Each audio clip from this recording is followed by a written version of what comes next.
Okay, so now we're number 3. It says the great quality is altruism. Or in the Tibetan it says a mind, the mind which seeks to help others. A great mind. That sense of being here to benefit other beings. That's what altruism means. It means that we're not only always thinking of ourselves and our own benefits and what's in it for me, but that we are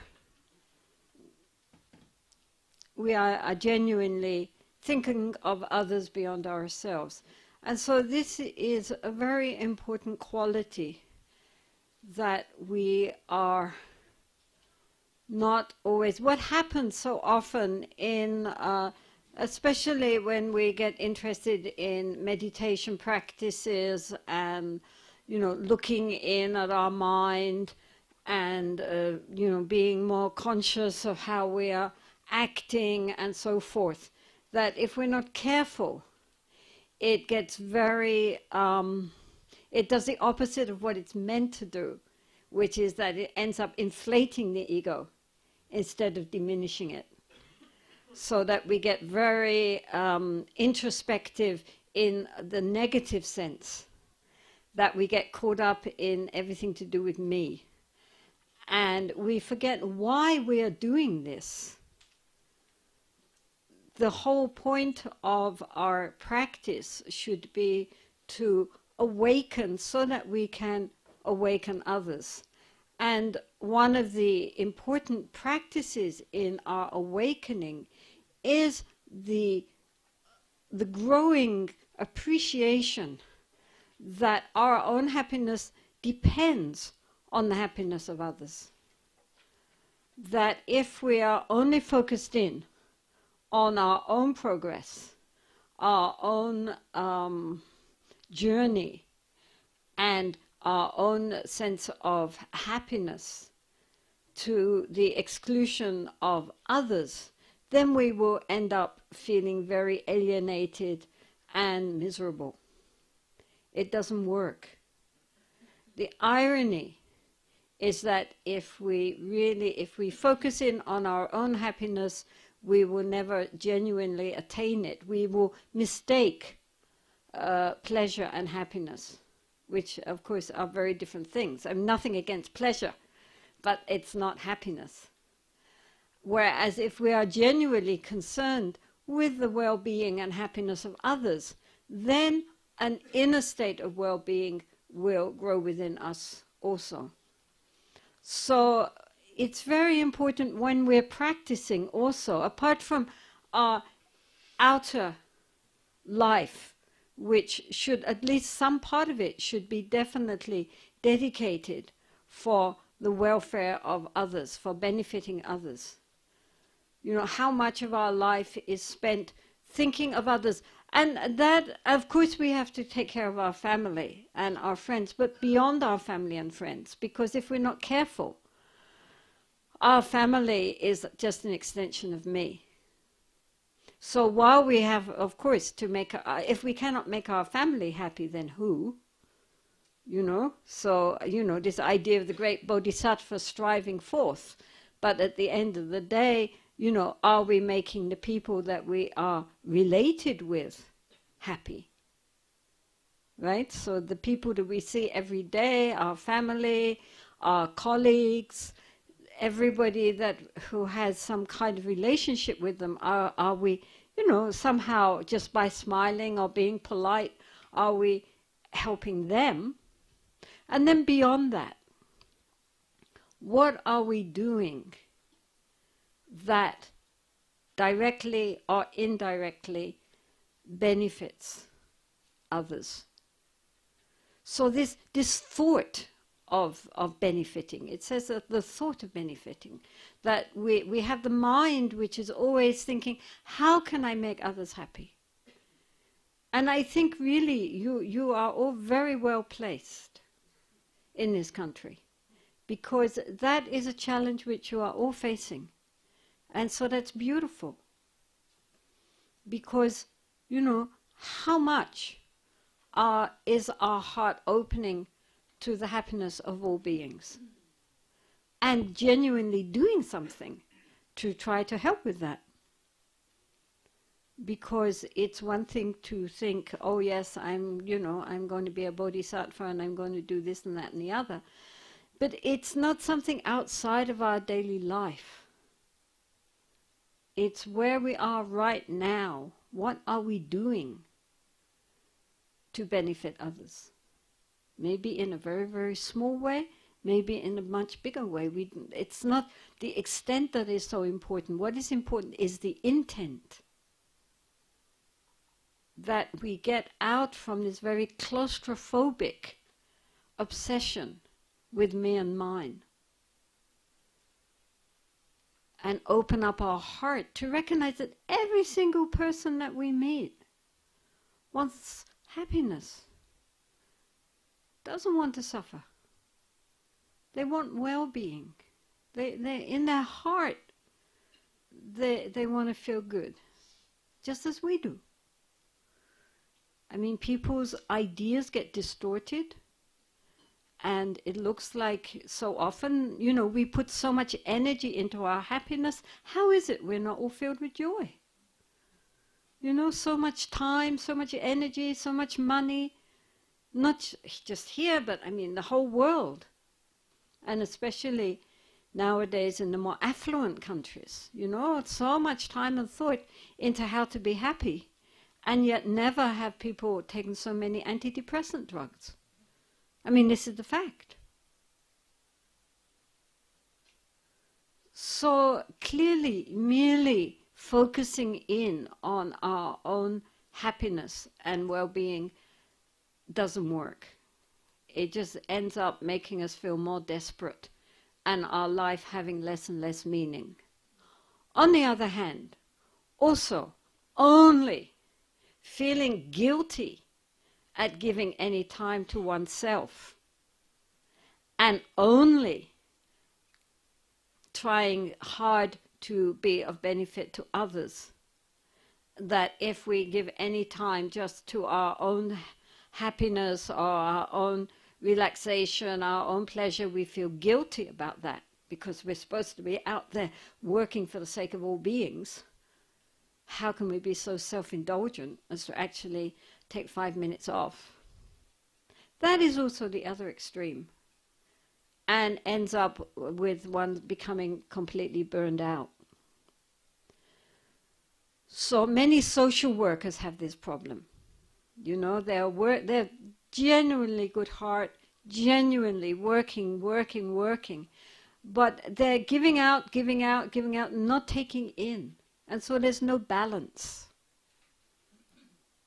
As I said before, it's like if you have this cup full of water and you're pouring out, at the end you'll get empty. We need to fill up also. As well as breathing out, we have to breathe in. We have to have that balance. So it's very important to have the balance between being totally self-absorbed and thinking only of oneself, one's own comfort, one's own pleasure, one's own spiritual progress, which can very easily happen in so-called spiritual circles. It becomes very hedonistic. Yoga for health. Actually, yoga wasn't intended just for health. It certainly wasn't intended to make you look beautiful. I mean, as we all know, Hatha Yoga, the exercises of yoga was intended to make the body supple and the inner channels also straight and supple, so that when we sit to meditate, we have no outer or inner impediments. We only have to deal with the mind. We don't have to deal with the body or the subtle energies. Those are balanced. So that was the meaning of yoga. And likewise, meditation isn't just to lower our cholesterol or our stress levels. I mean, it can do that, but that's not its aim. It's not even to make us feel better. It could make us feel worse. Because as one churns up a lot of the debris which have fallen to the bottom of the ocean, a lot of stuff comes up which many people have spent their lives ignoring and suppressing. And so for many people, when they practice, they feel a lot worse before they start feeling better. So if one is only on a spiritual journey because one is hoping that one will live in a life of bliss and fulfillment, maybe forget it. Because it will be a long time along the journey before many of the feelings which arise are what you might describe as being blissful. That's not the object. The object really is to see things as they really are.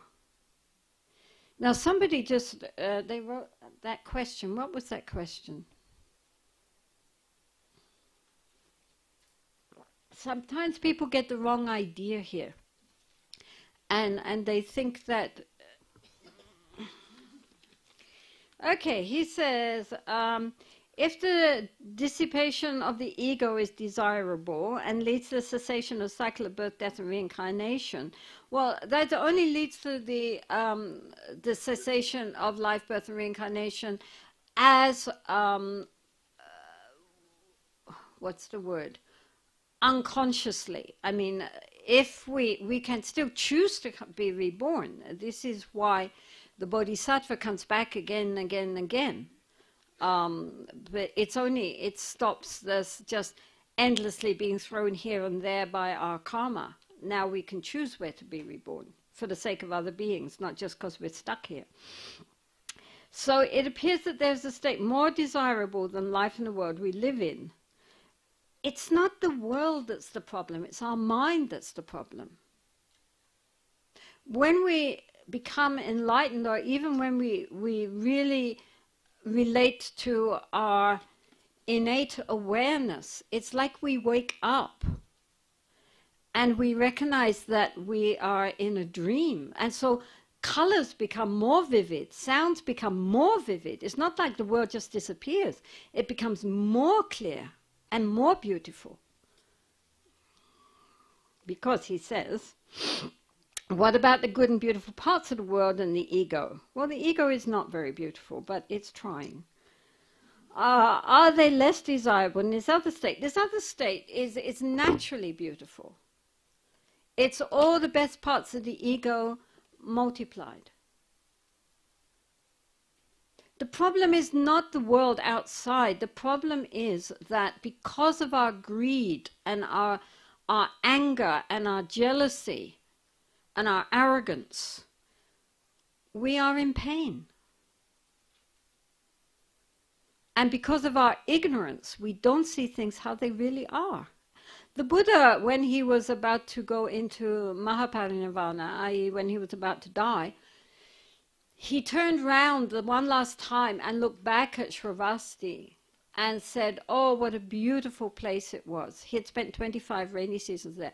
And he said, this is my last view, but what a beautiful place this place is. How lovely it is. It's not that he didn't appreciate it, but he could appreciate it without attachment. If all humanity was enlightened, wouldn't that be nice? There would be no more births. Well, you could choose if you wanted to, but there would be no need. There are other realms of being which are more exciting than this one, although this one's okay. It seems that Buddhism regards human life in a dark, sad way. Do you know, bloody hell, the one thing you notice when you are wandering around is how miserable most of the so-called religious look. Isn't it? I mean, not just, I mean, all of them. The more religious they are, the more gloomy and they look. Isn't it? I mean, not, of course, when you meet genuinely spiritual people, they're not like that of any tradition. I mean, they're great fun. But, you know, the so-called representatives of the various religious orders mostly look very gloomy, and so do their saints, as depicted, if they're depicted. And it has to be said that if you go to any Buddhist monastery or gathering, people are smiling, people are laughing, people are very jolly. The idea that Buddhism is a sad religion is ridiculous. The Buddha said, yeah, life is suffering, but it isn't if you get your mind together. If it's suffering because we are so screwed up. But in its genuine nature, it's not at all.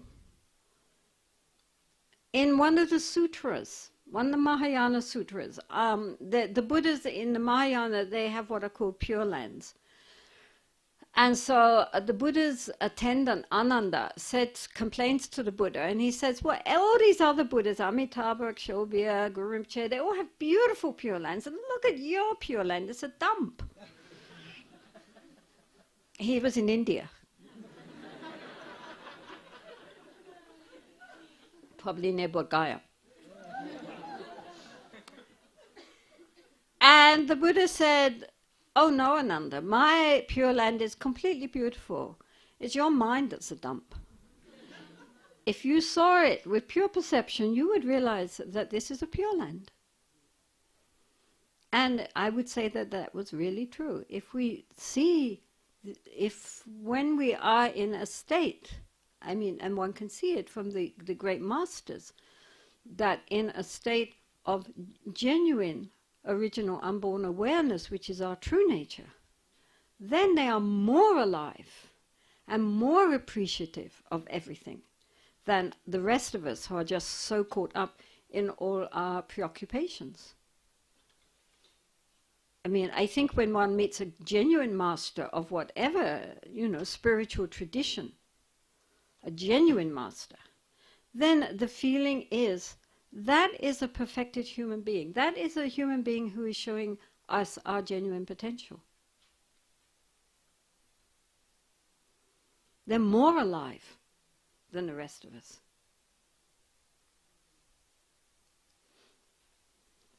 Anyway, this has nothing to do with an altruistic attitude. But, I mean, it is very important that on our spiritual path we take all beings with us.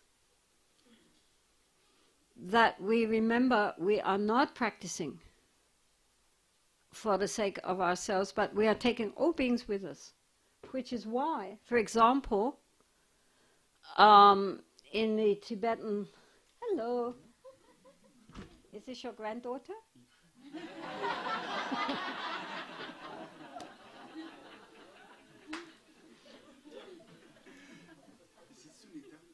Hello, Sunita.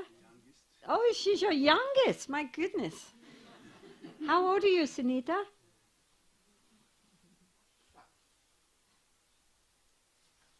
How old is she? 5. My goodness, aren't you a lucky girl? Have such a nice daddy.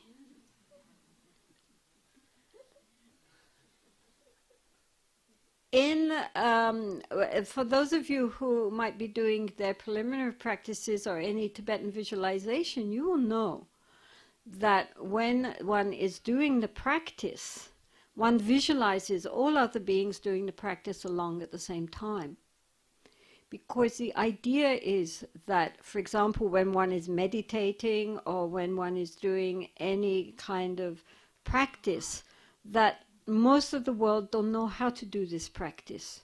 So we are doing it on behalf of them. We are their representative. So therefore, even if we are doing a practice which appears to be only for our own benefit, actually we are doing it on behalf of all other beings.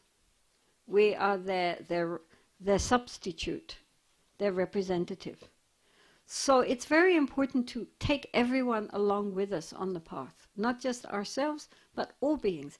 Every little step that we go, we are taking all beings with us. You understand? This is very important, because otherwise people tend to get very caught up in what's in it for me. And that's not the point at all. We need to be there practicing. I mean, as I said before, it's like if you take, if you study to become a doctor, then, you know, it takes many, many years of becoming, doing your medical degree, and then there's all the specializations that go with it. It takes many, many, many years before finally one is graduated. But the motivation, hopefully, behind doing all this hard work to become medically qualified is because one wants to benefit so many people who are sick.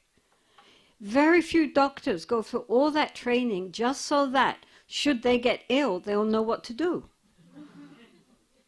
You know, I mean, people don't become doctors just so they can cure their own sickness. Right? They become doctors so they can cure others' sickness.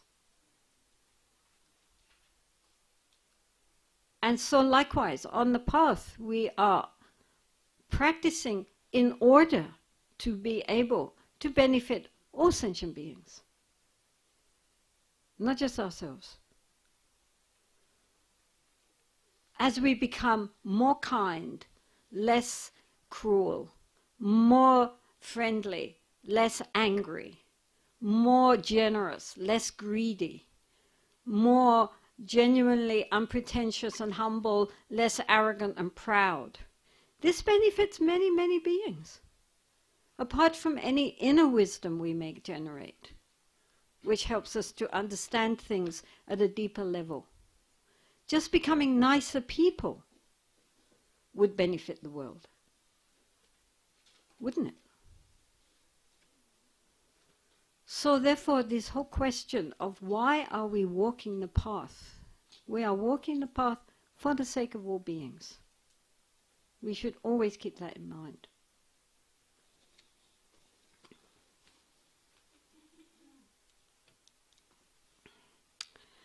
Ahaha.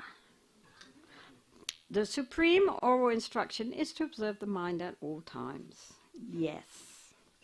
So this instruction, this Dhamma, from the time of the Buddha through Guru Rinpoche, through all the great beings, including Milarepa, Tsongkhapa, whoever, up to the present day, they have always said the essential point is to observe the mind at all times. Because everything that we say and we do depends on the mind. And so we have to become more conscious of what's going on in our mind. So often we say and do things which later we regret or which were not skillful. And it's because we are not able to see what's going on in our mind at the time when it's going on. And so we get swept along by all our thoughts and our feelings and our emotions. And we don't know what's going on in there. And the only way to find out what the problem is to look, to observe the mind. Now, at first,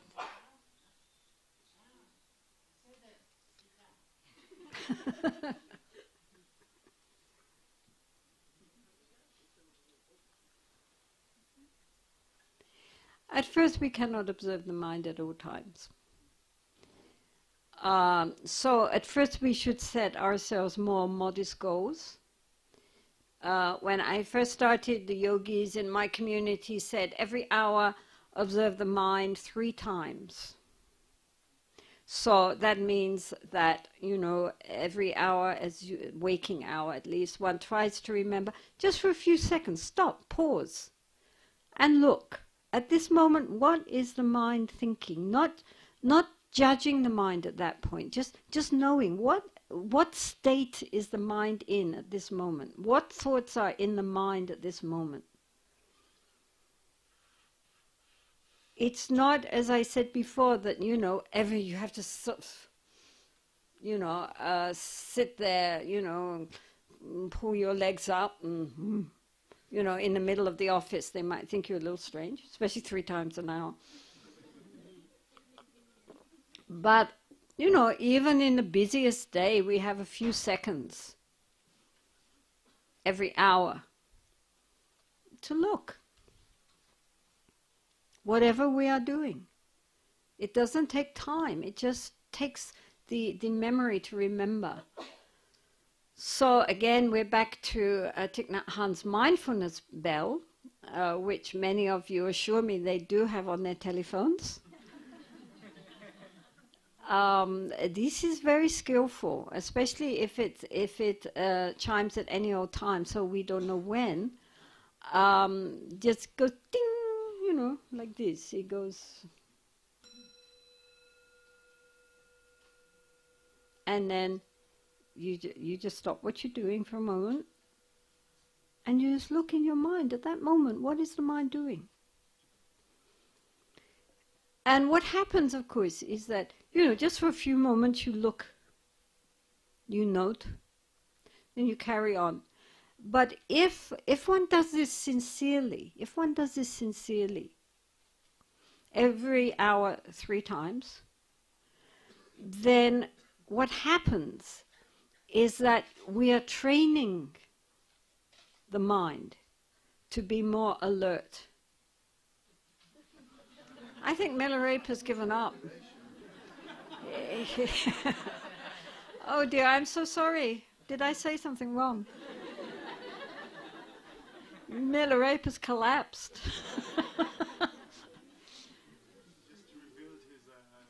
His true nature, which is total compassion. Yeah, yes.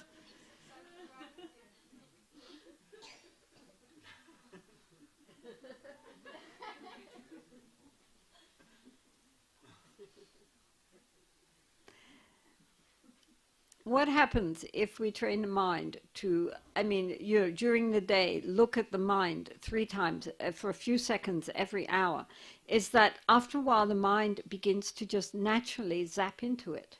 It becomes the moments that we look at the mind naturally begin to get longer, our ability to sustain that awareness, and also the mind will just snap into being conscious automatically, and especially in quite challenging times. For example, something happens and we feel agitated, or and suddenly the mind becomes very clear. And we are able to see the situation more accurately, and therefore to respond more skillfully. It helps us to begin to pause before making choices which otherwise might be unskillful. Just a few seconds of pausing. Do I really want to say this? Do I really want to do this? We gradually become more and more in control of our own mind, because, as anyone who has tried to meditate knows, we are not masters of our own mind. We are usually the slaves of our mind. And our mind can be quite a nasty master sometimes, because it's filled with greed and anger and envy and pride and fear and all these very negative emotions. It's a very harsh slave master. This is why people are not happy. It's not just external circumstances, it's our internal landscape. So we have to slowly become in control, the masters of our own mind. And we can only do that when we begin to understand how the mind dwells, what states of mind the mind usually is in. Are they positive states? Are they negative states? Our minds get stressed out actually not so much because, I mean, they're not just saying this, but sociologists and neurologists have discovered that our minds we get stressed. People get stressed out, not because of the volume of work, but because our minds are going in this way and that way and the other way. They are not centered. They are not aware. They're not mindful. And it's all these endless thinking and going off in all directions and texting and twittering and whatever, on top of all the other things we're trying to do. And the way we go this way and then we go that way, and the mind is so chaotic.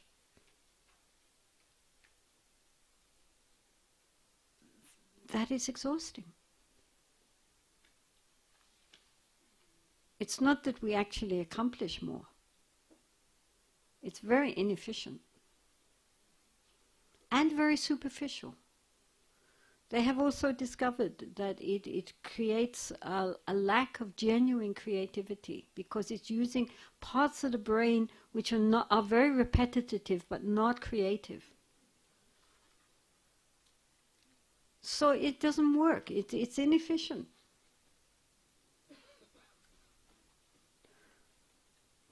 So we need to come back to our center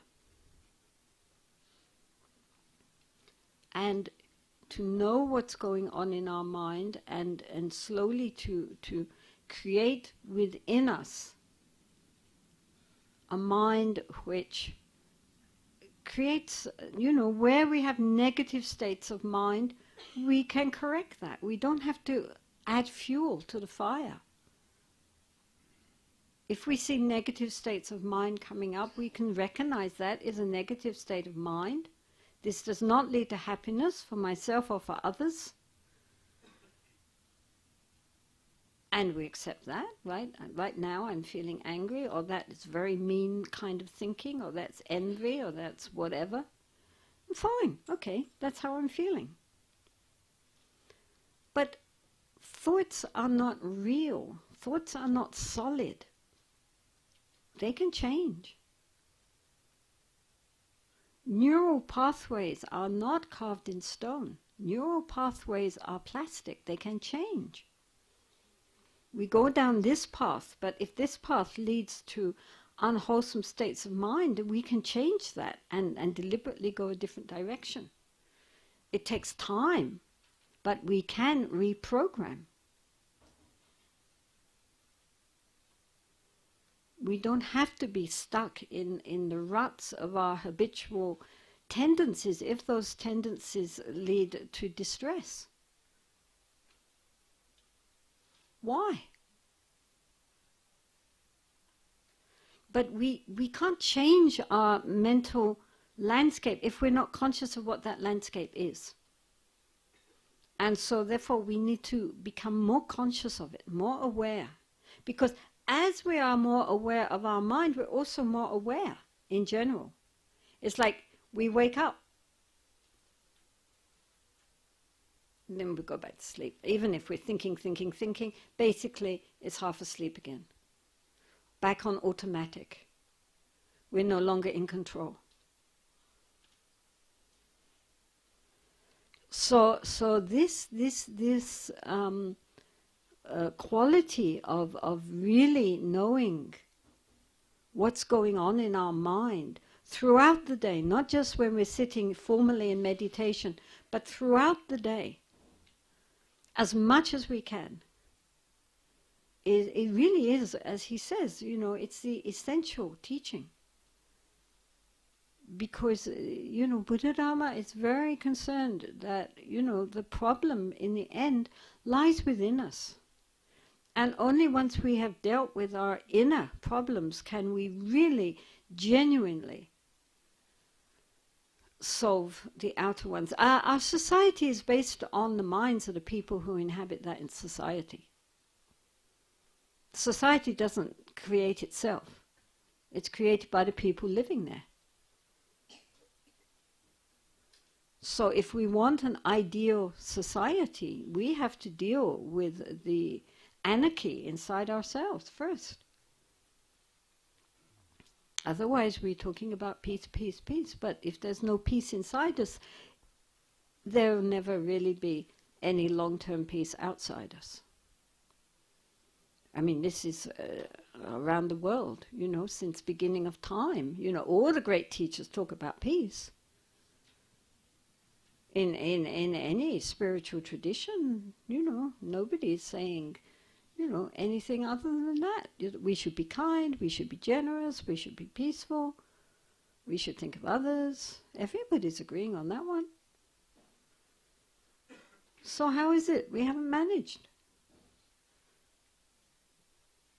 And the reason is because, we understand that on an intellectual level, but we haven't understood it on a deep level. It always applies to other people, it doesn't apply to me.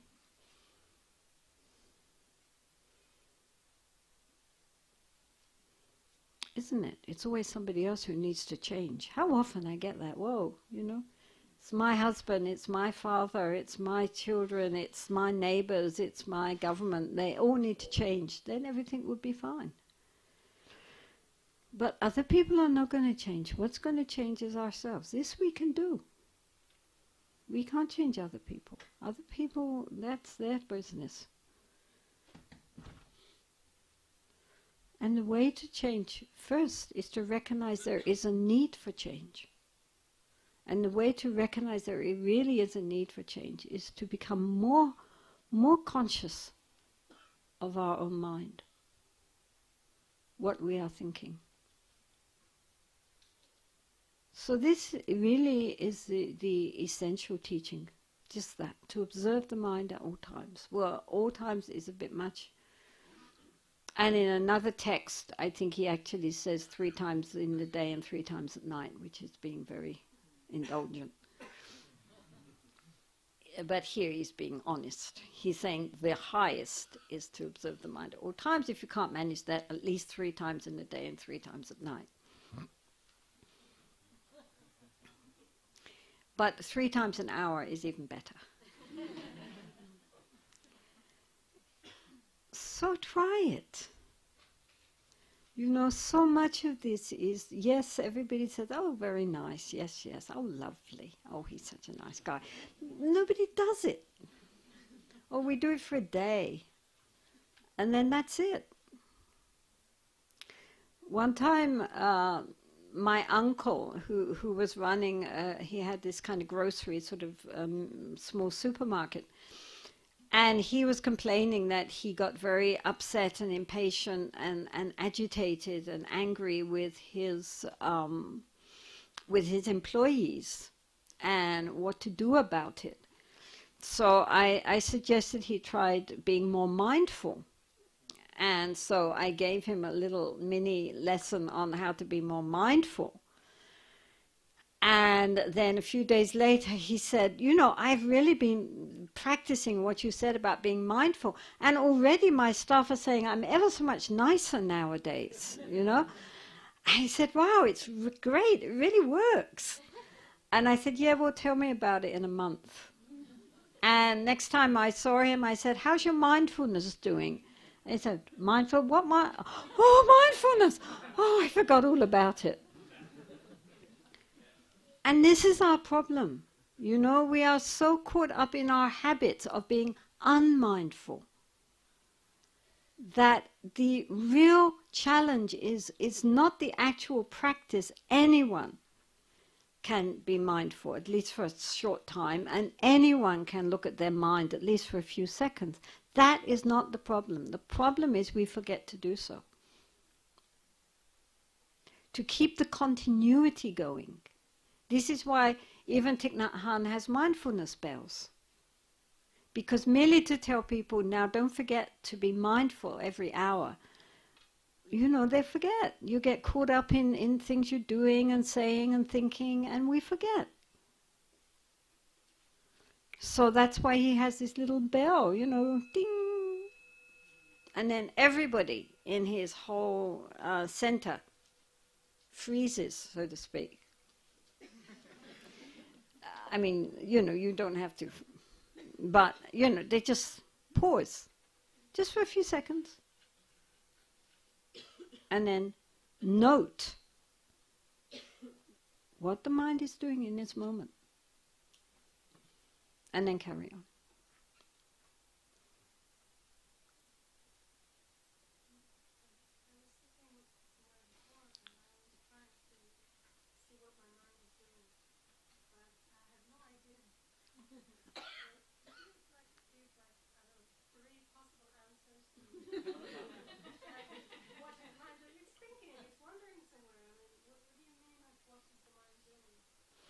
So she's saying that when she was trying to look at what the mind was doing, you couldn't see anything? Or you don't know how to look at the mind?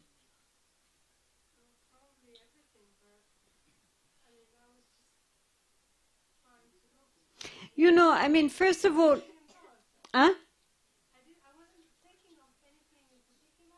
Yeah, but you're thinking. So all you're asking yourself is, what at this moment is the mind doing? Yeah, that's it. I mean, that's all. You don't have to think anything particular. Just at that moment, instead of just going along thinking, you know, with whatever we're doing, stop, pause, and turn the attention back. At that moment, what are the thoughts in the mind? That's all. You're not trying to... Huh?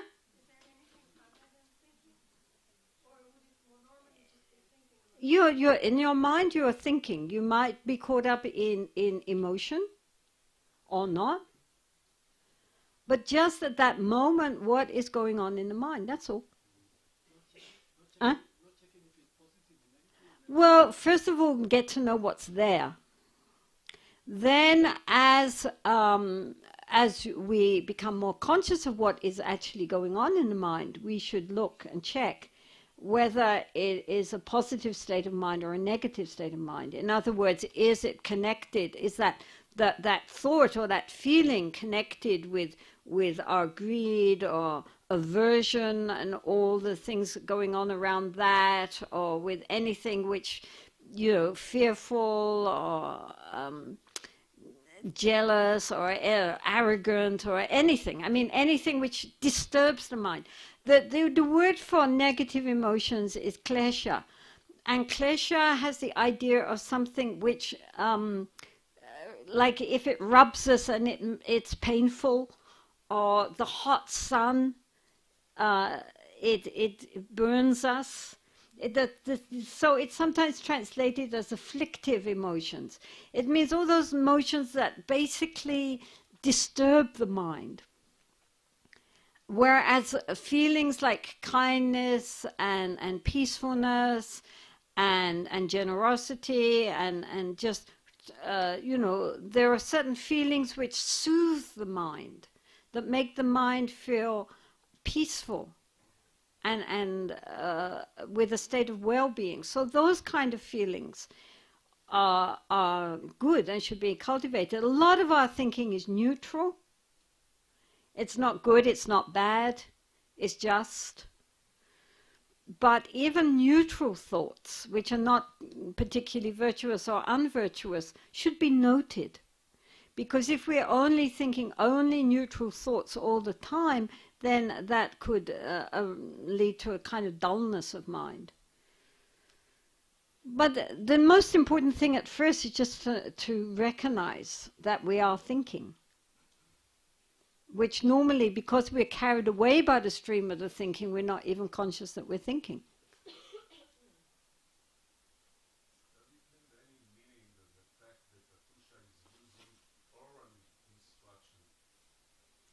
Does it? What does it mean, oral instruction? Means it's spoken. No, I understand the basic meaning, but does it... Well, it's yes. Yes. Danga has the idea of something a teacher would tell you. So it's oral instruction in that normally, traditionally, we learn these things from the teacher. For example, this teaching here was his Atisha's Danga. In other words, it's what he said to his disciples when his disciples asked him, what are the highest things to be cultivated on the path. So these are his Dhamma. Then they wrote them down. But they all started as being verbal advice, which was given. Nga has the idea of something spoken.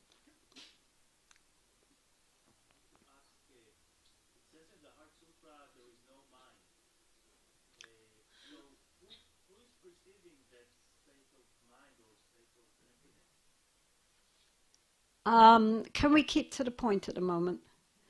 The other that will take us off somewhere else. Ask it later when there's another part which we get back to all that. Let's go on, otherwise we will. We'll do more questions at the end, okay?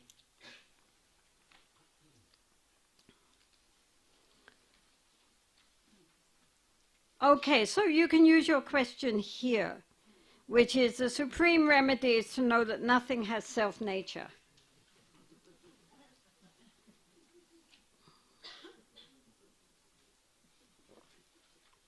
What's it a remedy for? It's a remedy for our greed and our aversion and our envy. Because we have greed and attachment, we have anger and aversion, because we believe that the object of our greed or our aversion exists from its own side and is therefore either desirable or contemptible. Right? You understand? So if we, for example, if we saw a bubble and we thought it was truly existing from its own side, then it's very shiny and colorful and pretty. And so we would reach out wanting to grasp that bubble and possess it. But the bubble then would disappear and show its empty nature. Then you wouldn't desire it because there's nothing to desire, it's empty. So if we see everything as a rainbow, as an illusion, as bubbles, then naturally we would not want to possess them or to hate them or want to destroy them, because they're just bubbles. The reason why we have all these afflictive emotions is because we consider that a self-existing I is acting in relationship with self-existing others, either other people or other things. And when we understand that essentially it's all like a movie which we are projecting, then although we can play within that, we don't take it so seriously as we did before. It's not, our emotions are not so engaged, especially our very negative emotions. The thing is that we posit everything as being very real and self-existent from its own side. And I mean, this is also the very much the underlying understanding in Vedanta philosophy also, is that we give a reality to something which isn't nearly as real as we think it is. Everything is very static. Everything is very solid, existing exactly how we perceive it from its own side. But if we look for it, as we did just this morning with selflessness, if we look for the thing in itself and keep analyzing down and down and down and down, we never can find it.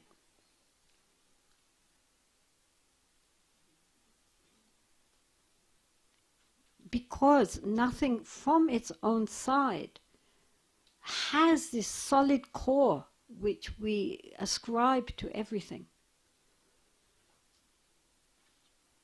it doesn't mean that, therefore, if we, awaken, everything goes pop and just disappears.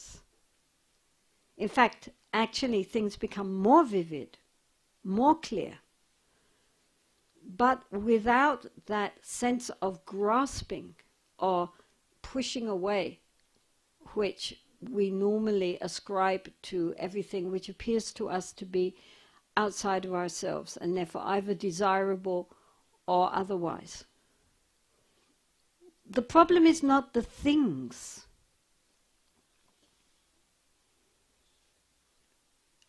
Other people, things, they are not the problem. The problem is the poisons in our own mind, in our relationship to things. Things are innocent. But our mental poisons color everything, so that we desire and must have and grasp at and hold on to so tightly to those things which and those people who we assume are going to fulfill our desire for happiness. And then we push away and feel aversion and hatred or fear towards those people and things which we think will destroy or in some ways an obstacle for our happiness. And so we're always caught on this too of our desire not in the sense of a desire for enlightenment, a desire for the well-being of all beings, not that kind of desire, but this grasping desire, this greedy desire to have and to own and to keep. And it's, like a coin, the other face is therefore an aversion and hatred towards anything which looks as though it would cause pain. And all of this is based on the sense that we are absolutely self-existent just the way we think we are, a solid, immutable me that has to be placated and mustn't have anything which upsets us, dealing with other solid, immutable, unchanging entities out there who are therefore either desirable or otherwise. And so this causes all our problems, because we don't see things how they really are. Even at a very basic level, apart from, emptiness and all that, even just the fact that everything is changing moment to moment to moment. And that nothing is static and unchanging, but moment to moment to moment to moment to moment to moment, it's just flowing the whole time.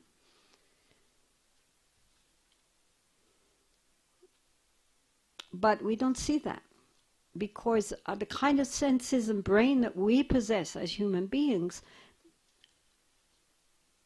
create this sense of unchangingness.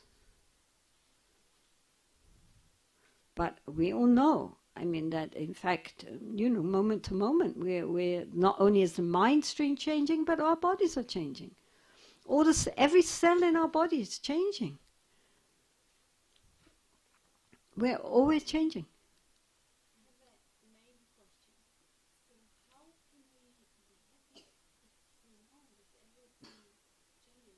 Because then we go with the flow, as they say. The fact is that what causes our unhappiness is the fact that we try to grasp at something which is changing. And so because things do change, and we don't accept that they change, then we suffer. If we are open to the fact that things are changing moment to moment to moment to moment, then we can relax.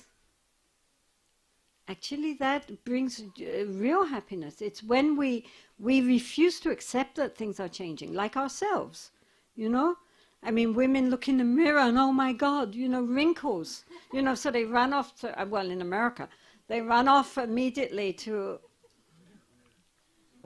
We were in Florida recently, and they said there that many women 3 times a year go to a plastic surgeon for little tweaks.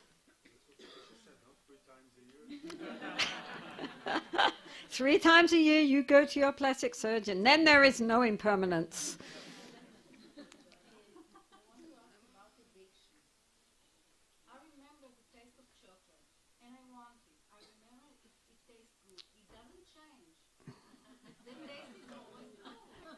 No, it would not be. If you kept eating chocolate and had to keep eating chocolate, you would be sick. Yeah, I mean, there's nobody saying that you cannot have pleasures and you cannot have pain. And I mean, it's a misunderstanding to think that the Buddha said you cannot have pleasures. But what it's saying is that you don't get attached to that pleasure, that your happiness depends on eating that chocolate. And if you don't eat that chocolate, you're going to be miserable. Then you're in trouble. Yeah, but the knowing itself, it says here that the medicine is the knowing that there is no self or the... But how can I... You're mistaking happiness and pleasure.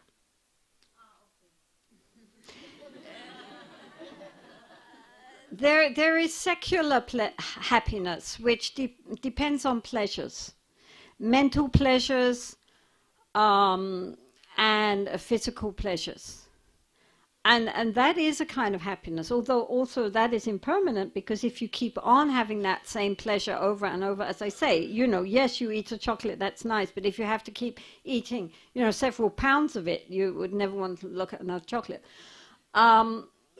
But that's not the kind of happiness that we're really talking about. What we're talking about is a happiness which arises spontaneously, not dependent on anything.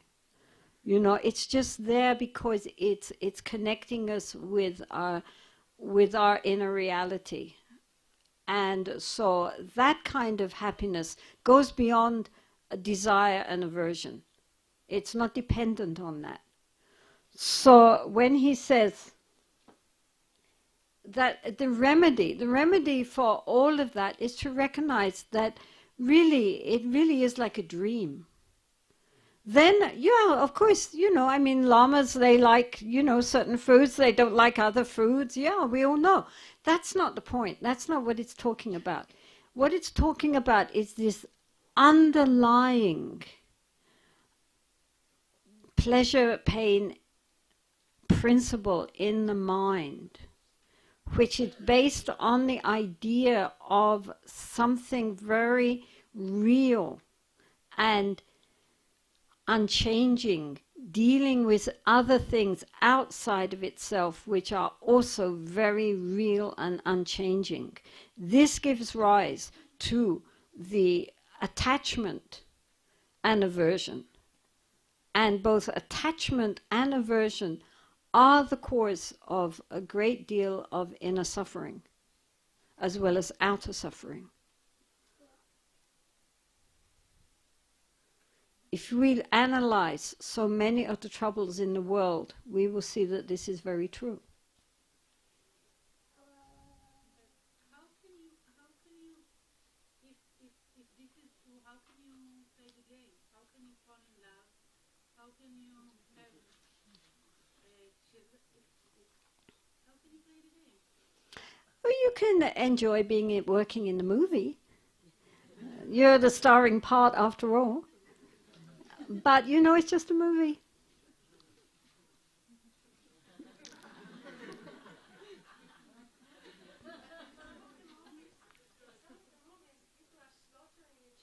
Yes, I know there are horrible movies, so make sure that you're...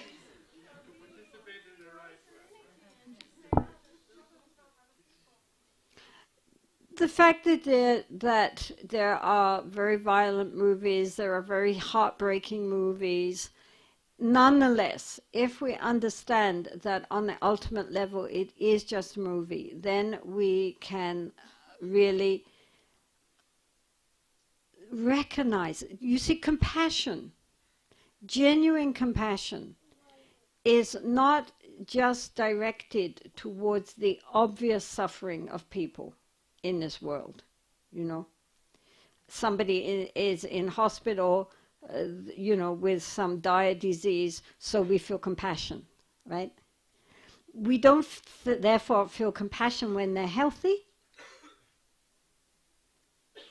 but genuine compassion is an understanding of how we are all trapped in the belief that all of this is exactly how it is, and that we ourselves are something very real that is undergoing these experiences. And because we don't realize our genuine nature, our true nature, therefore we are suffering whether we think we're happy or we're not happy. And because of that, because we don't recognize our genuine potential, therefore compassion arises, whether people think that they're healthy or whether people think they're sick, right? I mean, the whole of this realm, with all of us trapped in our ignorance, is a cause for great compassion. Not just for people who obviously are suffering. As the Buddha said, there are two kinds of suffering. There is a suffering which is a physical suffering, and there is a suffering which is a mental suffering.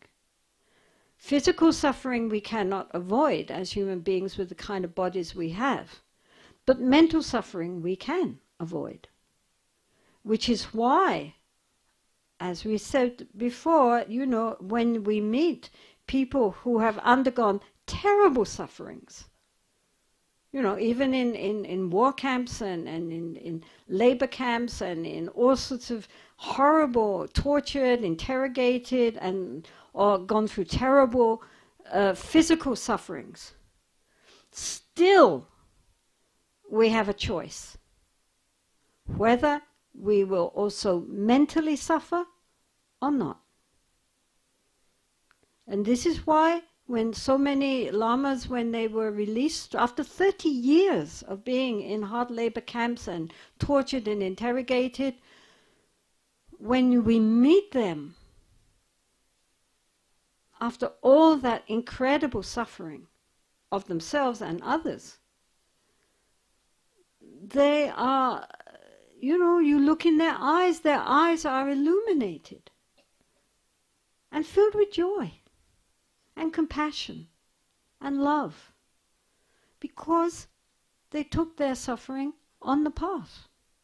And instead of ending up with feeling incredibly overwhelmed and angry and bitter, they used it to develop great compassion. And this is true. This isn't just some theory. We've seen it now. So many lamas that I have met who have been 20, 30 years in the Chinese camps, tortured, interrogated, put to hard labor for nothing, just, how it is. But they did not come out broken. They came out more strong than ever, and with gratitude to their tormentors and their guards for helping them to develop genuine compassion. They said without them, compassion was just a word which they debated. Now they understood what it really meant. And so instead of being broken, they came out so much stronger than if they had never suffered. I mean, this is the truth of it. It's the fact that our mind, our body may be shattered, but our mind, we always have a choice. The mind can suffer, or the mind can take whatever happens and take it on the path. What can I learn from this experience? How can I use this? I'm sorry, it's true. It's true. And we have seen it now. I mean, the theory sounds good, but we've seen it. People who have done this. And so, either you come out, as I say, more bitter, more broken, or stronger than ever. with great universal love. And the great figures of this day are like that. Mostly they have come through a lot of very bitter experiences, not only for themselves but for their loved ones. And they don't come out angry. They don't come out wanting revenge. They come out with tremendous understanding and love and compassion for everyone concerned. That is the greatness of the human spirit. We can rise above adversity. Maybe that's sometimes what we need to learn, to give us a jump. Truly.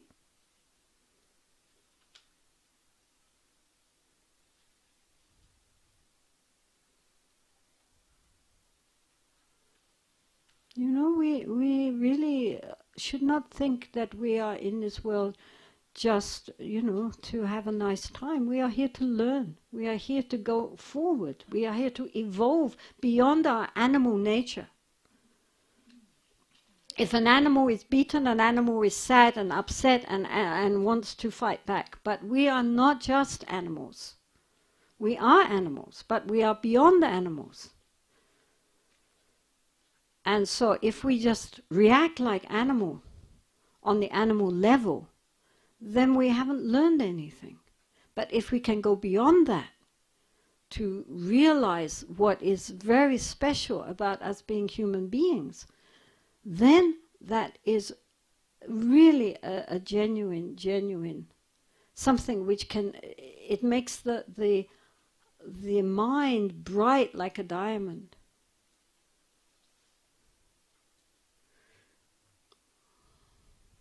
They say in order to create a sword, you have to beat it, put it in the fire and then beat it many times in order that it gets stronger and more flexible. I'm not wishing suffering on anybody, but if it comes, then rather than just think it is something which is an unmitigated evil, we have to learn how can we become strong through this? How can we evolve through this? How can we develop compassion through this? If we only get caught in our own suffering or the suffering of our loved ones and then it's a double suffering. But if we think from our suffering that we understand the suffering of all other beings and our hearts open with compassion, then something has been gained from that, isn't it? And not just suffering for those who are obviously suffering, but suffering for all of them. Even if other people are creating the suffering, also compassion for them. Compassion doesn't mean condoning, but it does mean understanding that we're all caught in this whole, this machine. Otherwise, we just suffer twofold. We suffer with the body, we suffer with the mind, and we suffer because of our suffering, and then it's just an endless wheel with no way out.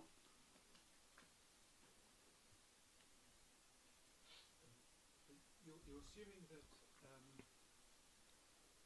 I have a problem on the one hand, is the notion of free will, because a lot of we're talking about evils, a lot of the evils that are being perpetrated by the people around us, are because of their karmic influences from previous lives. So, in a sense, they've got that inherent capacity to perform in that way, whether it be being angry or whether it be killing others. One kills others because of one's karmic influences. Maybe we're told that you'll kill another person if you yourself have killed in a previous life, or even if you've been killed in a previous life, you can take revenge. What I'm saying is, can you talk a little But bit we have choice.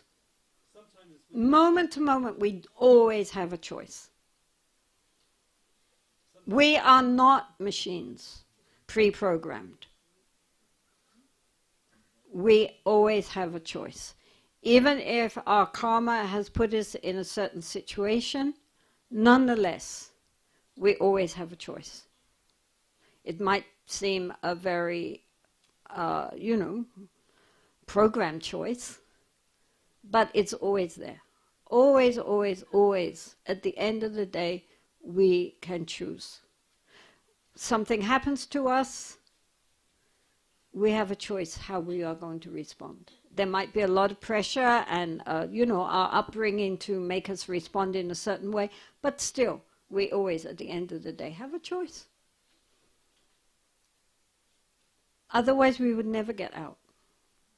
I know that, but when you go deeply into trying to understand karma, sometimes it seems almost as if the choices. It seems so difficult. I mean, like you read, like if you go into the lower realms, it's almost impossible to get out of it because you're constantly creating negative karma there. But even in this realm, I mean, we've got various influences, karmic influences that are. Yes, but look, the point is with karma is that in the past, from a Buddhist point of view, actually, in the past, we have all of us, done just about everything. You name it, we've done it, right? Good things, bad things, indifferent. At some point or other, we've probably done it all. We don't know when that karma is going to ripen, which is why bad things happen to good people, good things happen to bad people, right? Because we don't know when the causes and conditions are going to arise for the results to come. But, so we can't say, oh, this is happening to me because in a past life I did this or that. We don't know what we did. I mean, we've done everything. But what we do have a say in, all right, this happening to me now, how will I respond? Because how we respond to the present moment is what is creating our future, isn't it? So yes, we might be born in a certain society which is particularly programmed to act in certain ways, but nonetheless, even within that, we still have the choice. But nonetheless, we should also rejoice in the fact of all of you here are born within a society in which you are able to think beyond the conditioned programming of your society. You can read what you want, you can think what you want, you can, within, limits, do what you want, isn't it? And especially, we can recognize that at this time, as things come to us, we do have a choice how we are going to respond. It's not just that it's all, this is the whole point, is that we have that freedom within us to make intelligent or unintelligent choices moment to moment to moment. This is why it's so helpful to know what the mind is doing. Because then if the mind is in a very unwholesome state, we can make efforts to transform that. It's not that, well, my mind at this moment is in I'm suffering, this is because of my past karma, so therefore I can't do anything about it. That would be like saying if you've got a toothache that, well, this is my past karma, therefore I've got a toothache, therefore I should just suffer it and I don't need to go to a dentist. Because maybe it's your karma to find a good dentist, who knows? So, likewise, our mind states, even though, maybe we have a predisposition towards certain negative mind states or certain positive mind states because of past lives, nonetheless, in this lifetime, we can, also change that. Otherwise, there would be no hope at all. So, but because we have such deep habitual patterns, sometimes it it needs a lot of work. But it's certainly possible. Otherwise, there would be no point, would there?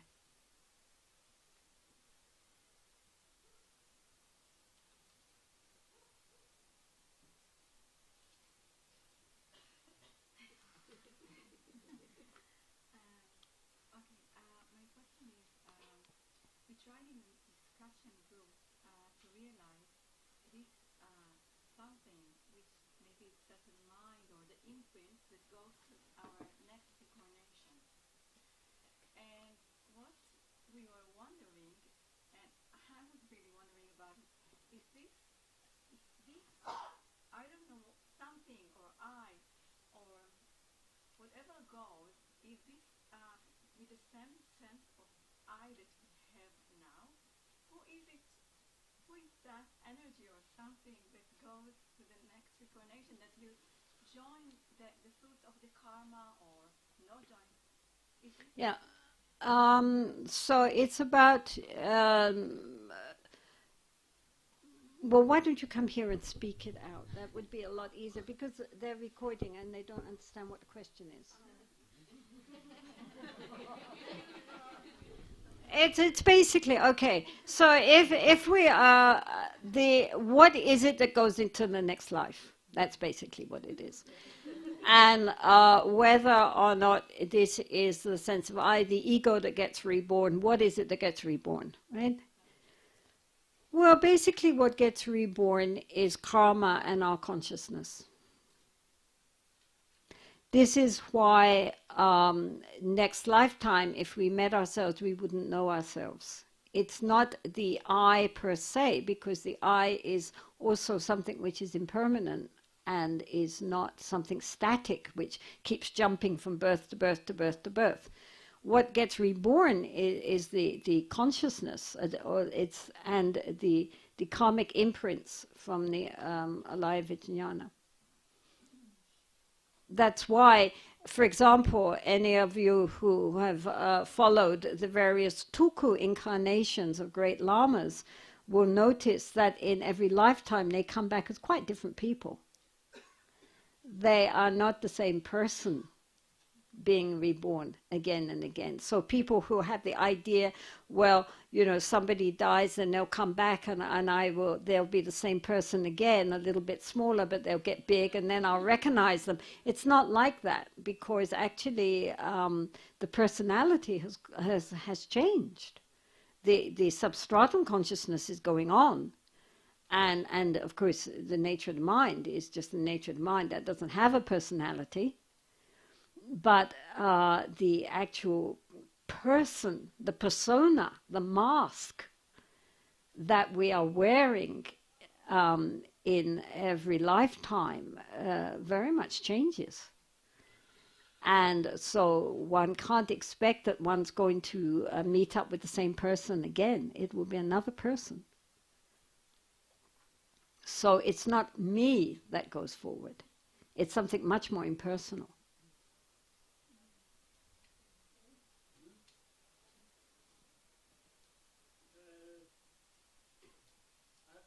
I love what you say now, because I have a problem in this confusion.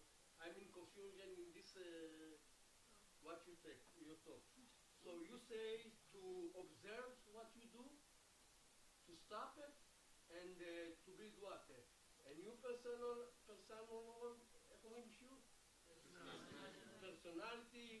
or new value, or new ego, or new me, or new I? Well, it will definitely be new you. Of course, you are carrying on, you're trailing behind all the various karmas of your past life. So that will influence the next life. Yeah, okay. So the point is that will definitely influence your next life. But you wouldn't look in the mirror and recognize yourself saying, "Hi, me. You're back again."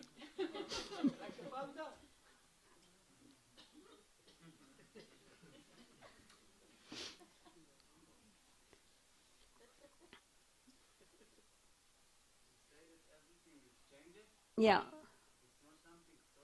No. Solid. You say that nothing is solid. Yeah. But when you say everything is changes, it's like something solid. No, it's like a river that's flowing. What? Oh, he's saying, I'm saying that everything is changing and nothing is solid, but if everything is changing, then doesn't that mean that it's solid? That something is changing, right?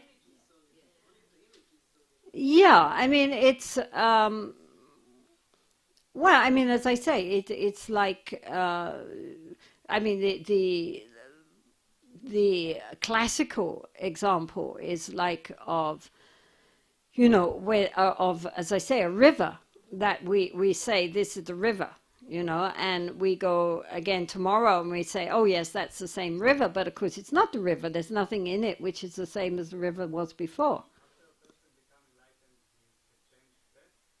Change back to what? When someone is enlightened, what? Oh, well, I mean, sometimes we, usually what happens, it's not that suddenly we're enlightened and that's it. I mean, normally you get glimpses, right? It's like suddenly you wake up, you recognize, oh, I've been asleep, but then you fall back asleep again. And this is why actually becoming fully enlightened is quite a process, because you know, to actually gain a genuine recognition of the nature of the mind is the beginning of the process. It's not the end of the process, because, you know, now, yes, we get a glimpse of the nature of the mind, but then the ego immediately takes over.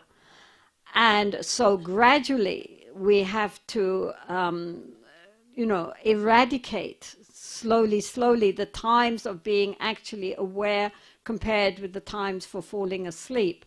And this is why traditionally, you know, great masters even, who even as children had great realizations, nonetheless throughout their lives spent enormous amount of times doing formal practice, because it's one thing to get the idea and to get a moment like the clouds open, but then they cover up the sky again. So to get a completely, absolutely cloudless sky permanently takes a lot of work. But nonetheless, however many thick the clouds may be, the real reality is that behind it is all this vast, endless sky. It's just we don't see it. It's always there. We're not creating it. We're just trying to clear away the clouds so that we can see it.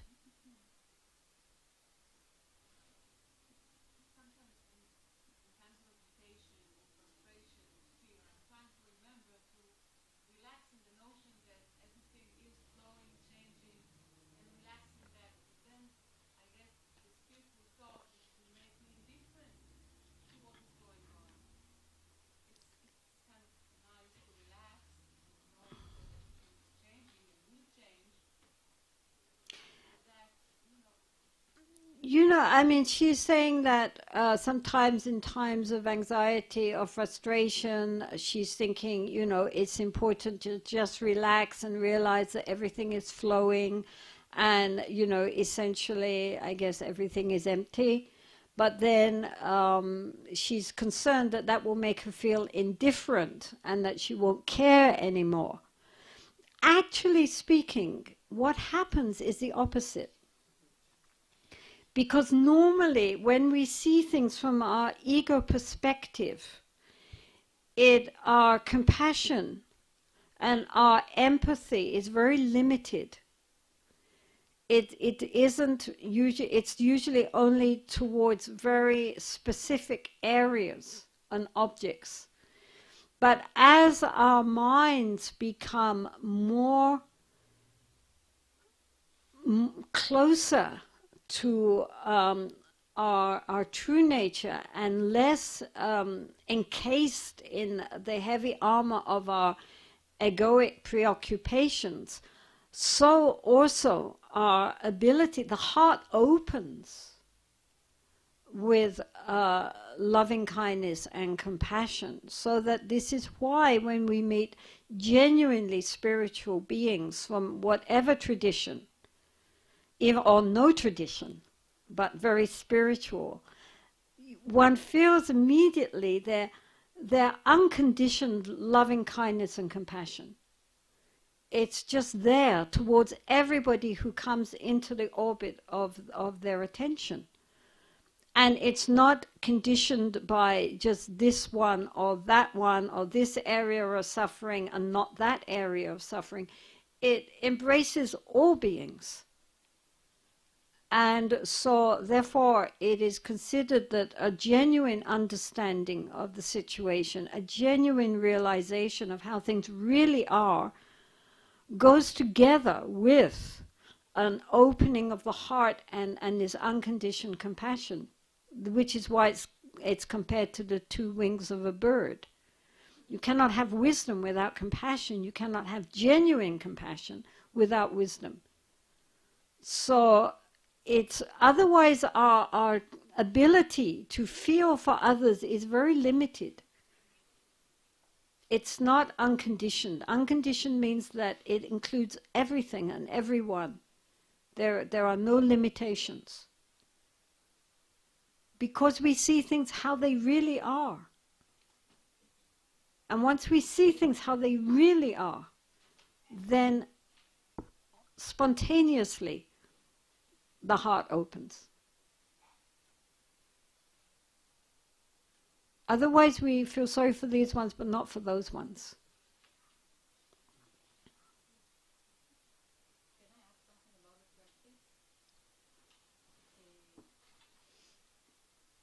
When I practice stemming the mind, I stop and see what I'm thinking now. There are no thoughts. Just quiet.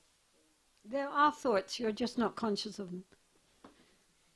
When I try to find, when I really shamatha, not just like this. Okay, yeah. Yeah, she's talking about looking at the thoughts, and she says when she looks at the thoughts after shamatha, she doesn't have any thoughts. I try to see, to catch one thought. Okay, she's trying to catch one thought, and it doesn't come. Okay. Okay. Okay. Just a minute, hold on. So then she feels that the body, she's very conscious of the body and the flow of the body, but she doesn't see any thoughts. Now there are two things here. Either you really are having no thoughts, or you're just not catching the more subtleness of the thoughts. But the question is, when you are thinking, and when the mind is quiet and there are no thoughts, and the awareness that knows that, are they the same or are they different? Don't answer. Look. Okay, so we have basically three conditions of the mind. We have the mind when it's moving, thinking. We have the mind when it's still, silent. And we have the awareness that knows that. Right? We're not asleep. We are aware. Either there are thoughts or there are no thoughts. So there are three things. Right? Moving mind, silent mind, the awareness. Are these the same or are they different? Don't answer. I'm asking you to look. Because this is a very important step.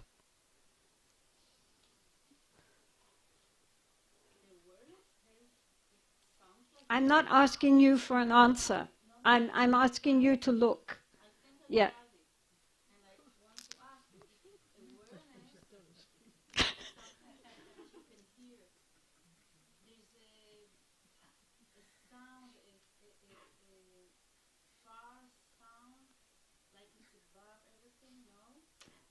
I don't think it makes a noise. I wouldn't. Yeah, it has an energy. I mean, maybe you are connecting with the inner sound, but that's not exactly what we're talking about. There is an inner sound. There is an inner sound. But at this point, we're just talking about the observing mind, that awareness, which can discriminate, observe the mind which is moving and the mind when it's silent. I mean, when the mind is moving or if the mind is silent, we can observe it, right? So this is the point. Is the moving mind and the silent mind and the observer, what's their connection? Right?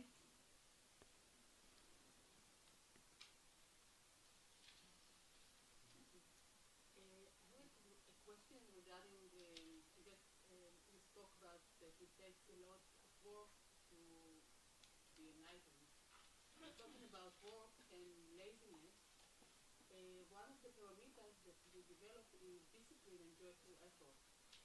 And despite a lot of inspiration and being a disciple, which is disciple, discipline is almost the same word, I can speak for myself that it's difficult to develop discipline when you don't have discipline. So how to overcome this habitual pattern in order to being as inspired as I can be? Did I make myself clear or should I try again? I'm just trying to think how to sum that up. Can you sum it up in one sentence? So I can repeat it, because this is being videoed, so it's very difficult. It's very frustrating if I answer a question, if I make an answer and nobody knows what the question was. Yes.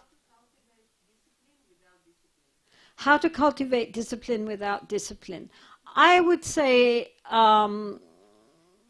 what comes to my mind are two things. One is that sometimes it helps to do discipline, learn how to be disciplined within a group. For example, if you are all here, you have to be disciplined, right? You have to come at a certain time, you have to sit for a certain time. Right, now we're all going to meditate, so everybody has to sit and meditate. It's not a matter of what you feel like, right?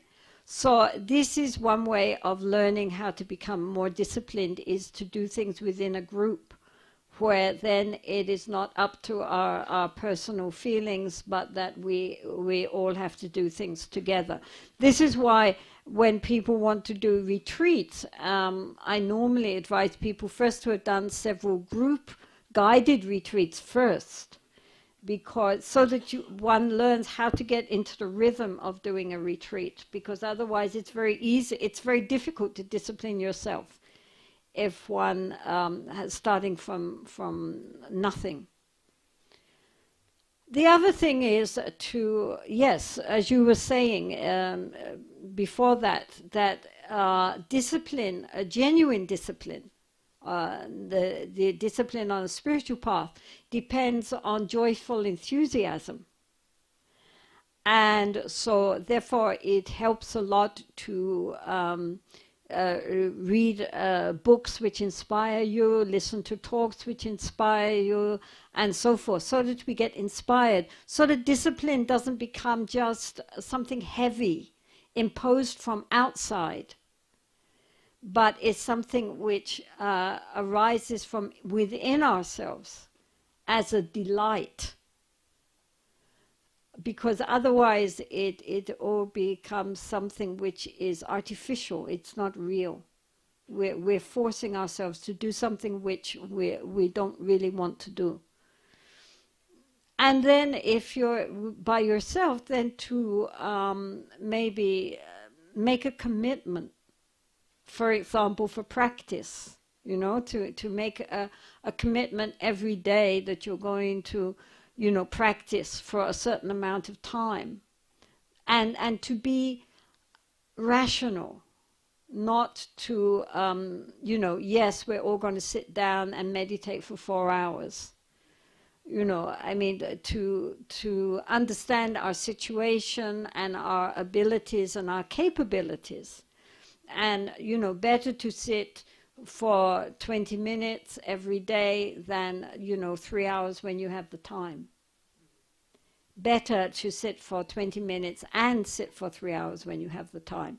But at least to keep the practice simple and short, but regular, to do it, to make that commitment. So in the beginning, it's important not to overextend our abilities, to keep it possible.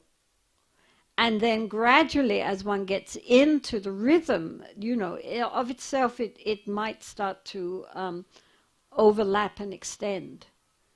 But discipline shouldn't feel like somebody is standing over us with a whip, right? It should come from an inner delight that one has an opportunity to practice, and an appreciation of how fortunate we are to be able to practice. So that as I said, so the ego actually decides it wants to run the race, right? And we're not always whipping it. It of itself is charging forward. Do you understand? This is why it's very important to convince ourselves of how nice it would be if our minds were more under control, if we were the masters of our own inner being rather than the slaves, so that we can encourage ourselves. It's very important that, we do something from a sense of wholeheartedness. Then, if we do something wholeheartedly, outwardly other people might think it looks very difficult, but inwardly we don't think it's any difficulty at all. Like this young man I mentioned this morning with his guitar. He was very disciplined about practicing every day, even as a young boy, but because it gave him delight. And he really wanted to master his guitar. So for him, it was no hardship. He would much rather practice his guitar than go out and play. I have all these questions which I'm supposed to be answering, but it doesn't seem to be happening.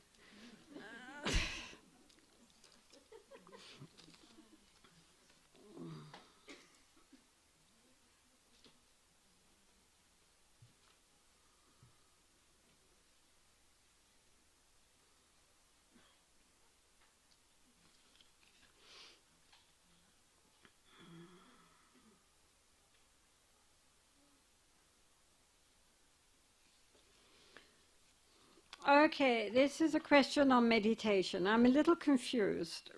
Single-pointed meditation. Should we use the breath to calm the mind and then concentrate single-pointedly on an image such as the Buddha, as I was taught, or remain fixed on the breath as we do here? Is there a difference? Basically, no.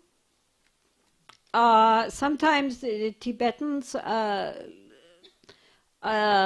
like to emphasize visualizing a Buddha image or some kind of figure. The advantage of that is that it's whereas the breath or a pebble or something like that is a neutral object. Of course, to visualize a Buddha image is a virtuous object. And at the same time, since Tibetan Buddhism often is involved in very complex visualizations, this is a training in how to visualize. The downside is that for many people, visualization is very difficult and they get discouraged. It takes usually for many people many months to really be able to have a stable visualization of like a Buddha or so forth. The advantages are there, definitely, if one can do it. You have a representation of the Buddha, either a statue or a painting. It should be a nice one, because, this is not art criticism, but it should be one which, raises the heart delights in. And then see each part of it, starting with the eyes, and then, building up the face, and then the ears, and then the body, and then putting on the robes, and so forth. And going over it and over it, details, then seeing the whole thing, then details, seeing the whole thing, closing your eyes, trying to see it, and so forth. It's a lot of work. It's very useful if one learns that skill. But this is also shamatha. This is also just for learning how to focus the mind. So whether one sees the breath or a Buddha image, it's still part of that same shamatha practice. Is there a difference? No, basically not. I mean, some people love to visualize. Some people, especially artists and so forth, they find some people find visualization very easy. Some people find visualization very difficult. So for those who enjoy it or who can see the benefits, then by all means go ahead. But it's basically the idea is just to get the mind focused. Also, at what stage should we leave single-pointed meditation, practice shamatha meditation on emptiness itself? What we have been doing in our shamatha practice is first to do shamatha on the breath, then shamatha on the mind, and then getting that sense of awareness, and then resting in that awareness. That resting on awareness actually is an emptiness meditation, because the awareness itself has no focal point and is boundless and all-pervading. So that is another way of approaching a meditation on shunyata. Is meditation on emptiness not our ultimate aim here? Well, my ultimate aim, I would say, is emptiness, but also awareness. Because if one is not careful, if you're just saying empty, empty, empty, and not thinking that this emptiness is also full, one might, if one was unskilled, fall into nihilism. Because it's not just empty, it's also luminous clarity. It's also aware. The mind. The mind is not just empty. It's knowing. And that knowing is luminous, clear, bright. As well as being boundless, so it's empty. It's not something you can catch hold of and say, this is my awareness. That's why it's empty.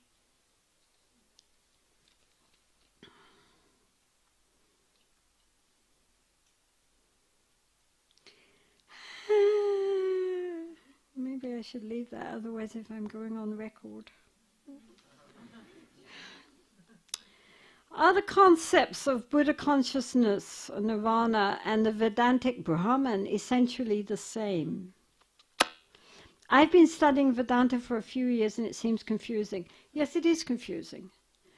Because the point is that ultimate reality, the ultimate nature of the mind, by its very nature is beyond conceptual thinking and conceptual words.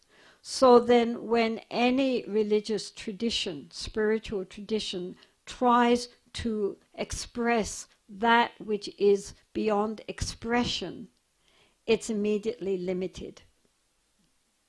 So therefore, every time you hear somebody try to, as I say, express the inexpressible, we are back again in conceptual language.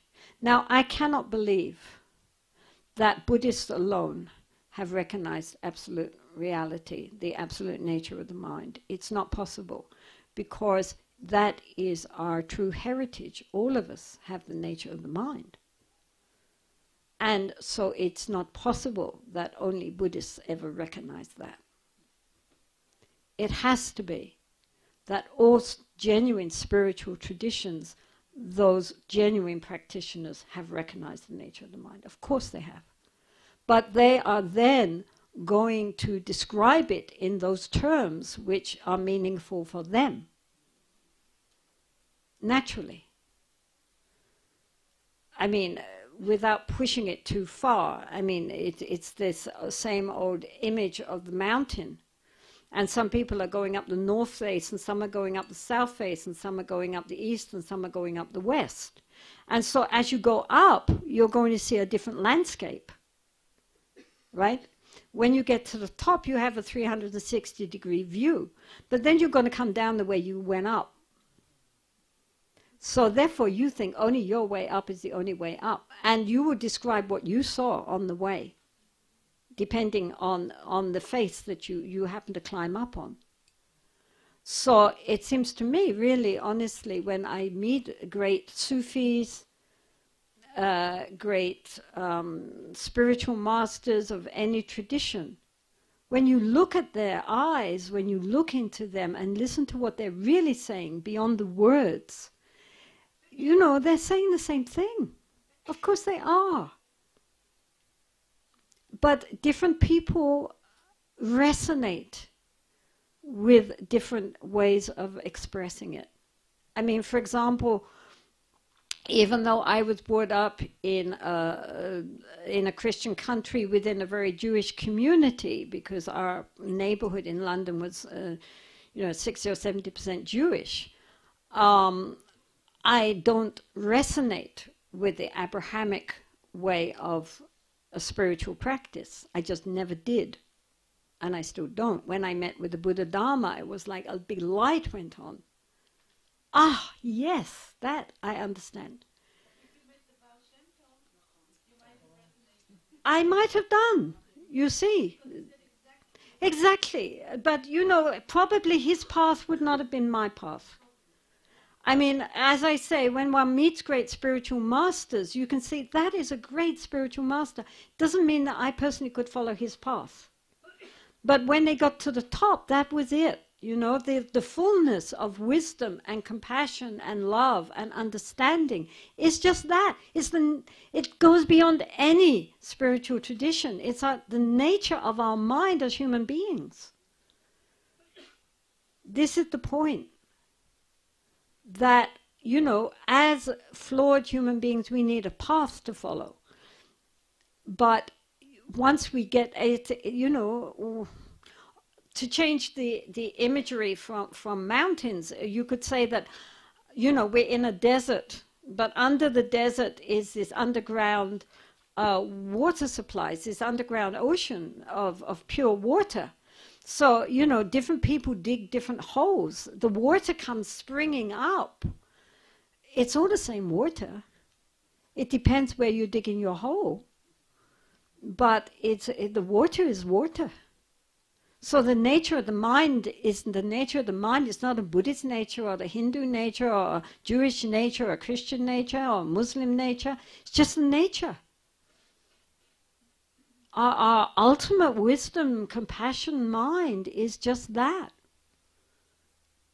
But in order to connect to that, we need a path. And different people resonate with different paths. And it's good to dig down one well, not to keep digging little holes all over the, This is the point. We find one point and we keep digging.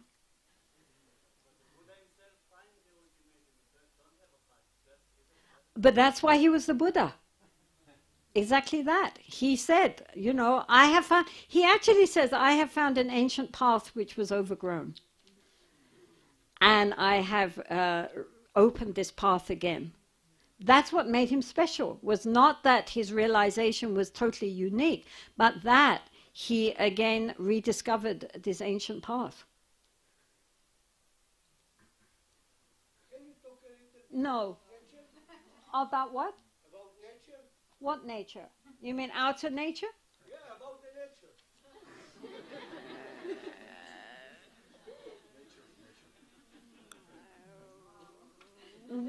Do you mean ecology?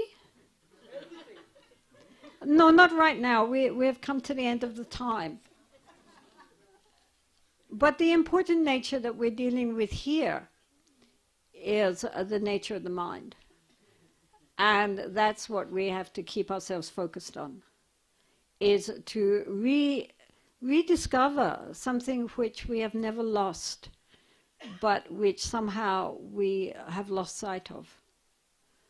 And I mean, this question about Vedanta, I genuinely, there are very, very extraordinary Hindu sages, there are extraordinary Jewish sages, there are extraordinary Christian sages, there are extraordinary Muslims, I mean, Buddhists, everybody, and even people beyond that, shamans.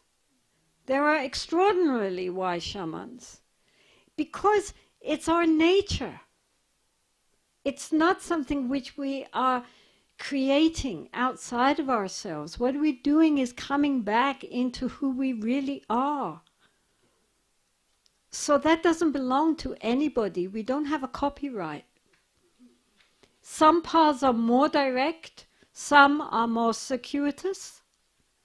Some paths really resonate with some people, some paths, like for example in Hinduism they have many paths. The path of devotion, the path of intellect, the path of meditation, the path of service. Recognizing that different people at different stages in their evolution are different. But all of it is to come back to who we truly are. And to recognize that in ourselves and in all beings. And yet Buddhism comprises the most horrific sacrifice of animals imaginable. I mean, on a wholesale, it's not Buddhism, Hinduism, sorry. No, Sorry. Buddhism. Well, Tibetans are pretty carnivorous, yeah, especially at New Year. On a wholesale, Not all of them, just some of them do. Not all. came back from Nepal and Oh yeah, Nepalis are very bad. But I think that comes a lot also from their animistic background also. But also not all Nepalis, just some, you know. I mean, if you go to the right temples, then you will see a lot of goats being sacrificed. But not all temples sacrifice, only some. One shouldn't, push it to extremes. sacrificed 600,000 cows or something. No, they'd never sacrifice a cow. I think it was cows. There was some. It couldn't be a cow. They would never sacrifice a cow, not Hindus. Goats. Anyway, whatever. The point is that whatever the ordinary people do, there are very great Hindu saints who don't go around sacrificing anything except their ego. And may we pray from our heart that all beings, wake up to recognize our interconnection and stop using our religion as a division and recognizing it as something which brings us all together. Because otherwise, this is why I talk about spiritual traditions rather than religions, because religions, even Buddhism, I mean, it gets very divisive, and that's not the point. One Christian priest said to the Dalai Lama, well, at the basis, all religions agree. We should be ethical, we should be kind, we should be generous, all religions agree on that one. And at the top, we're all in agreement. Ultimate reality is beyond thought or mind, but it's our true nature. He said, so at the bottom we agree, and at the top we agree. It's the bit in the middle that we have problems with. And this is true. As you're climbing up the mountain, you know, you're getting different landscapes. And so you don't recognize we're all climbing up the same mountain. So we should be very careful. So will somebody please dedicate? Page 19. Dedicating people. בזכות חסד זה, נו אשיג במהרה את מצב הגור בודה, ונותני למצב זה את כל הנודדים עד אחד. ותודעת ההערה העילאית נקרא הערך, שטרם נולדה תתגלה. וזו שנולדה לא תתנבא, תזכה עוד מאוד. Indeed.